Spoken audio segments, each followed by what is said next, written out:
เป็นมาเอาสวนให้มีการปลูกหินเรียบร้อยแล้วมีโซนห้องน้ำอันนี้เป็นโซนหนองป่าเป็นป่าป่ามาหลายแล้วเนี่ยป่ารอดหลายแล้วมันมาหาซอกกินอันนี้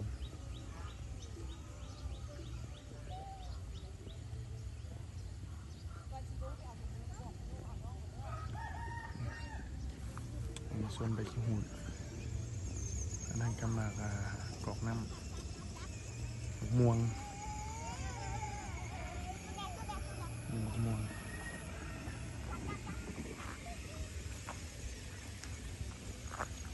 น้ำมุดขวนหาประตูเสาขึ้นมา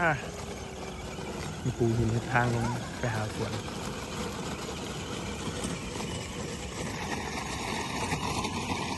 จะขี่ลงเดินไหมล่ะขี่ไหมพี่ไหม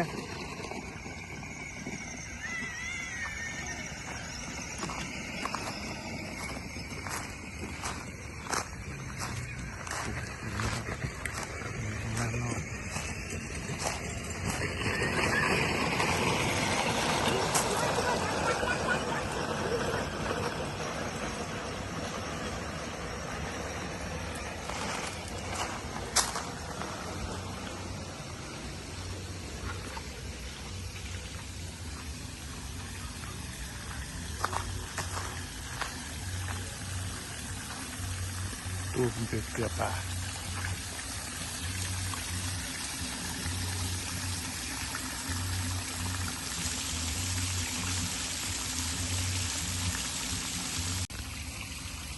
บรรยากาศฝนมาก็เศร้าหมากละมุดกำลังเป็นหมากหลาย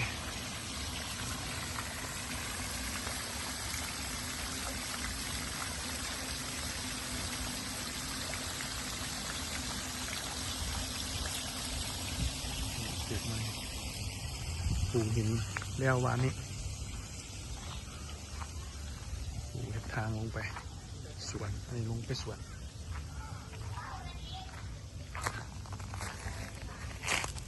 ตัวฟางนี่มีสิปลูกเนี่ยเลี้ยวสงกรานต์มาปลูกเนี่ยมันบรรยากาศตอนแรงนี่ได้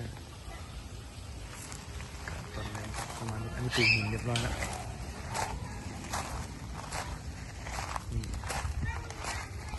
สวนอันนี้ทางไปสวนมะพร้าวนี่มะพร้าวต้นสูงจะ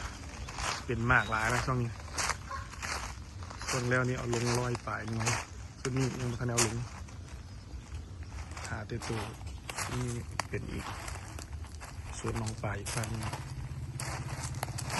สวนหน้าบ้านอันนี้ผักขาโอ้ผักขากำลังดกพักสะอม ใส่บอกรอบต้นไม้เนี่ยประมาณนี้แคนดี้บ่ขึ้นบ่ลูกขึ้นไปขึ้นบรรยากาศตอนแรงประมาณนี้ทางกันอนามัยของด้านนอก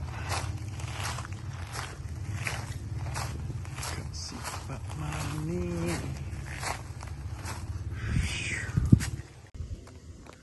บรรยากาศตอนแรง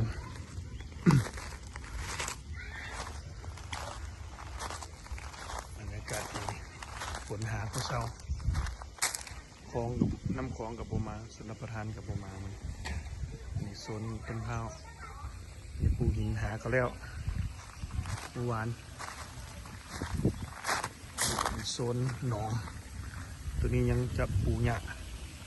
ยังปลูกหญ้าน่าจะแล้วสงกรานต์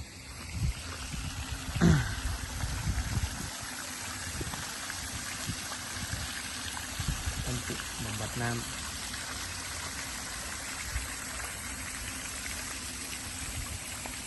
เป็นต้นมะม่วง